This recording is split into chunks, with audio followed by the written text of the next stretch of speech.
so before we start, yes, this is the same setup because I cannot go back to my house and call us to have a better setup right now. Yes, I'm alive. And yes, Sunday Muddy Sunday is number 1. Hey guys, Dramatic Scar here. No, I'm not gonna do that. So a few videos back, I made a top 10 best Total Drama episodes. And like clockwork, my request now is for me to do a top 10 worst episodes of Total Drama. It isn't easy compiling the worst episodes of your favorite cartoon into a top 10, but I did it, and I even managed to add a few more. So without further ado, let's begin. Top 10 worst episodes of Total Drama. But first, a few honorable mentions, or like every YouTuber that makes top 10s, a few dishonorable mentions. But let me go through them quickly. Hurl and Go Seek. Dave was really hard to watch in this episode. The only entertaining thing was Scarlet and Max, and the challenge was actually pretty cool. Also, in every season there is an eating contest and a scary theme contest, and combining the two was actually pretty awesome. Hide and Be Sneaky. I cannot believe the amount of bad writing on this episode. They invented a rule only to justify Heather being kept in the game, and I will never understand the voting in this episode. Moon Madness. Many things were wrong in this episode. The references were all over the place. Sierra was super painful to watch. Breaking a toothpick was more exciting than watching Guanca break up, and Cameron being placed on the villains team. The only thing that saves this episode is Heather. After all the things that she has done, she still had some game and even used a strategy that she never used before, mind you. Beach Blanket Bogus. This episode kinda drags on. Trent was painful to watch attack, and overall absolutely nothing happened this episode that left an impact in this season besides Lashana's dancing. Okay, let's start the video. For my number 10, I picked Icy London. I know it's kind of a sin to place a Total Drama World Tour episode in a top 10 worst episodes of Total Drama, but no season is without faults. Icy London nailed a lot of things that, if worked properly, would have placed this in my top 10 favorite episodes. But just the end of it all is what killed it. The challenge was to catch Jack the Ripper. Owen and Noah did that, and just because Duncan came back for some reason, Noah takes the blame? It's a shame because these 5 minutes are the nail in the coffin for me. I could have enjoyed so many things in this episode. The British references, Courtney and Gwen bounding and torturing Heather, Owen being friendly with Noah and Noah showing genuine sympathy towards him, the song they sing in this episode, but just those last 5 minutes of destruction of Noah are enough to make this one of the worst episodes of Total Drama. But hey, far from the worst. For my number 9, I picked The Treasure Island of Dr. McClane. I don't think I'll ever understand what exactly was the purpose of this episode, other than the McClane invincibility statue being used here. Nothing happening in this episode is relevant to the story. What kind of sick pleasure did the writers ever found in bullying Dakota the way they did? I guess the great darkness surrounding Dakota was foreshadowed by Dawn in the second episode this season, but the way this came around was just so hard to watch. Dakota had so much potential. Why not explore other emotions that she just started to figure out? Instead, we're just going to use her to make some reference to some movie the writers watched before. Again, the reason why this episode makes it onto this list is because of how much character degradation we can see in less than 20 minutes. And not only that, seeing Dakota come back and then be eliminated makes us wonder what was the whole point. For my number 8, I picked The Princess Bride.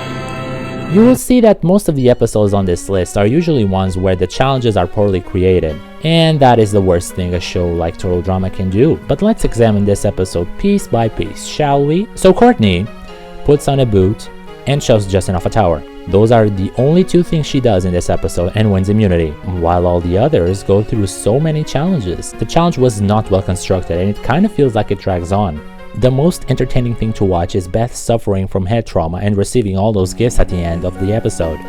Chris milking everything he can out of Courtney is also very entertaining. This is an episode that we see Courtney triumph, and I consider it one of the worst. Me, a Courtney fan. For my number 7, I picked Rock and Rule. Unlike the previous episode, this episode joins the list for one simple reason: the elimination. The challenge is actually very entertaining to watch. The guitar scene is pretty cool, the red carpet challenge has to be the most loyal thing to the theme of this season, and even the trashing of the hotel scene was alright. But there were so many underlying issues. To start, Owen. Why the hell is Owen back? I am the first one to admit that his previous elimination was bogus, but Lindsay and Bridget and perhaps Lashana in both eliminations up until that point were terrible, and you never see any of them get a second chance. Also, the reason why he came back. It just feels forced and repetitive. I never managed to get into it. And that is a problem with action. It's really inconsistent. To top this whole thing off, there is Lindsay's elimination. When you watch this show with adult eyes, you can see that the writers had a tough time coming up with a legitimate way to eliminate her. And they even failed at that too. It's a shame and a disgrace, and surprisingly, it wasn't the worst way Lindsay was eliminated off this show. For my number 6, I picked That's Off the Chain. I think everyone should have seen this one coming. I'm gonna be honest. The racing portion is kind of entertaining, and seeing the guys talk about their accidents while DJ clearly never rode a bike before was equally good, but the rest of the episode is kinda hard to digest. The first part is just pointless padding, with everyone saying how the guys formed an alliance and how Heather is abusing Lindsay more than usual. After that, the whole shittiness ensues. I don't get what was forcing any of the contestants to race their opponents' bikes. Duncan's bike didn't even have pedals, but later on it had.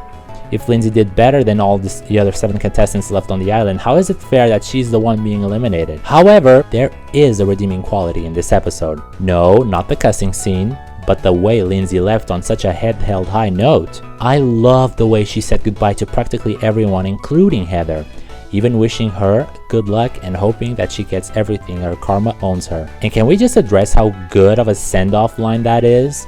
I made that once to say goodbye to a toxic friend of mine before, and I feel so proud of myself for doing it in the same way Lindsay did. I basically quoted Lindsay in this scene. Never trust someone that just doesn't wash pots, okay? Never. And perhaps if we didn't have this episode, my favorite episode might have not existed, but this scene doesn't excuse this episode from being exempt from this list. Perhaps it keeps it a bit higher, but not away from the list. Had not Lindsay left on such a high note, it could have easily taken first place. For my number 5, I picked the finale of All Stars. I don't even know the title. This finale just feels like a simple mid-season challenge.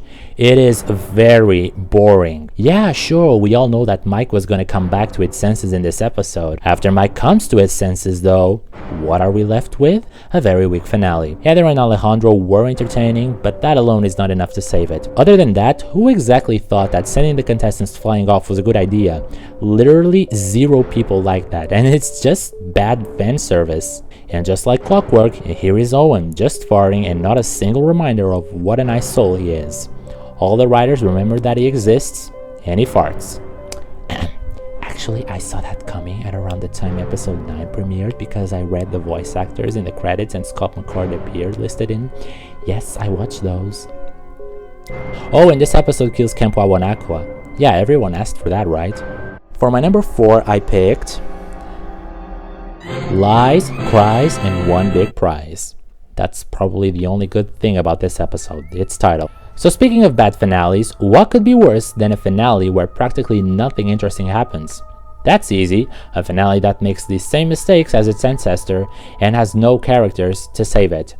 When I compare the 2 seasons, I tend to prefer Paquetá Island, but when I look into the finales, I think I prefer the All-Stars finale. The fact is that every character was just terrible this season. There is no raising tension because both of the finalists are on the same level of physical strength. The issues between these 2 couples have been very poorly treated all season through, so having them climax in this last episode just feels like a pointless and rushed closure. But the worst part is that the episode ends with absolutely nothing being settled properly.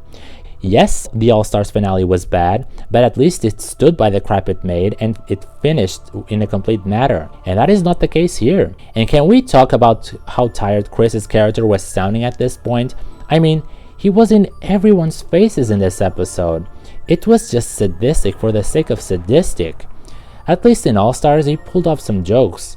That thing with the milk made me laugh, and he acknowledges that the finale was sucking. Here I feel bored. And the final episode of anything, be it TV show, Netflix series, or cartoon, must never ever make the viewer bored. For my number 3, I picked, and yes, I'm gonna save the title of this episode, the 100th episode. Really? If I could summon this episode in one word, it would be disappointment. For the 100th episode, it should have been expected something hell of a lot more than one of the lamest challenges that ever existed. We've seen the team of Total Drama having the boldness of making a contestant flash her boobs, to have someone fart on another person's face, and let's not forget that this was the show that made being stuck to a pole funny to begin with. Why not cut off the eliminations for just one episode? Take a little break from the challenges. It's far from being my least favorite episode, especially when one of my least favorite characters was eliminated, but it's definitely the most disappointing episode on this list, at least for me. For my number 2, I picked 10 past 3 to Crazy Town. So talking about disappointing, it's not a secret that Trent is one of my favorite characters of Total Drama, but I can only state that if I ignore all the crap he did this season, as short as his presence might have been. From the very first episode of Action, Trent began his decline, and this episode was the last nail on his coffin. But this isn't even the worst thing about this episode. The whole episode just feels contrived. Not only it feels like this episode isn't following a straight line of narrative, it also feels like this episode is dragging severely. I usually tend to forget that they are taking part in a challenge. The jokes aren't funny, the challenge is very slow paced. In an episode where the theme is Western movies, can you imagine a Western movie that has no speed? That is like having Ash being in the anime without Pikachu. That is like talking about the year 2020 without talking about COVID-19. That is like Trump doing a debate with Trump and Biden and Trump not interrupting Biden. That is just impossible. Would you shut up, man? Listen, who is on your list, Joe? Other than that, this episode started the whole thing of Justin being a villain, and the rest of the season just didn't live up to what this episode started. I swear, the worst episodes of this season are the ones where he pretends to be the villain. Again, exposing the main fault with this season. But overall, the Western episode was one of the lamest episodes in Action and the perfect example of how inconsistent this season is. And it comes as no surprise that my number 1 is Sunday, Muddy Sunday. Oh, I don't like you two, so that right there is a fault. When I saw this episode for the first time, I was pissed. But as Total Drama YouTubers started surfacing, I was really surprised that people hated this episode just as I did, which always surprised me, because I grew up reading on the internet how people hated Courtney. It was very lonesome in 2012 when I saw an interview of Emily Claire Barlow only to see some douchebag saying, "Oh, I hate Courtney and she sucks and I hate her." So seeing the overall disdain for the community over this episode is very surprising to me. But let's unpack this episode and the overall stain it left on Total Drama. Also, can we notice on how this episode is literally the reason why we see Total Drama All-Stars as a bad season? Because the first 10 episodes weren't bad. They weren't good, but they weren't bad either. And even the first 5 minutes of this episode had a lot of potential. Courtney was fine with life, she had a solid friendship with Gwen, she and Scott were going steady, all okay. And all of a sudden, boom, the chart. Because they wanted to eliminate Courtney, they decided, yep, magic, fixed. He's gonna find that thing that Courtney just mentioned a few seconds ago for the first time. We aren't even gonna explain how he did that, because why should we?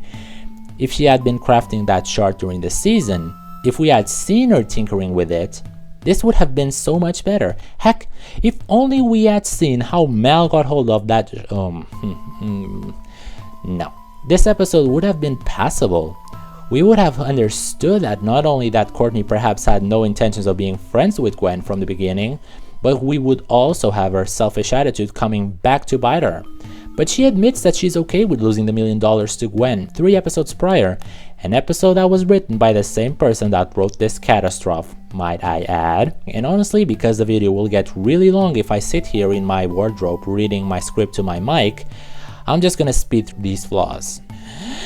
The interactions. Everyone we had here was just hard to watch. We see Gwen telling Courtney to vote for herself for some reason. Courtney, being as smart as she is, decides to play friendly with Gwen, but antagonized Scott, whom she had a better chance with. Zoe just cruised through the episode. Mike dug into Courtney's boobs while she was sleeping to get that shard. But even that theory is preposterous because Courtney was in the cabins and not in the hotel. Gwen had a very different reaction in the face of the betrayal that she showed. Drama. Chris starting the interns. Courtney should have won that challenge. It made hell of a lot more sense. The votes were never made clear when they should have. And finally, Courtney's inability to eat disgusting foods. For $1 million!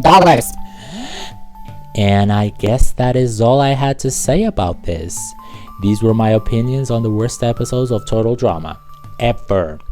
Thank you so much for watching, and please stay tuned because this channel is going places, I promise, but like, not the Total Drama way. I just made this because I promised I would, and I live up to my promises. And who knows, maybe I will do some more total drama content. I just don't know what, because I hate rehashing. But yeah, thank you so much for watching, and thank you for the continuous support over the years. Love you.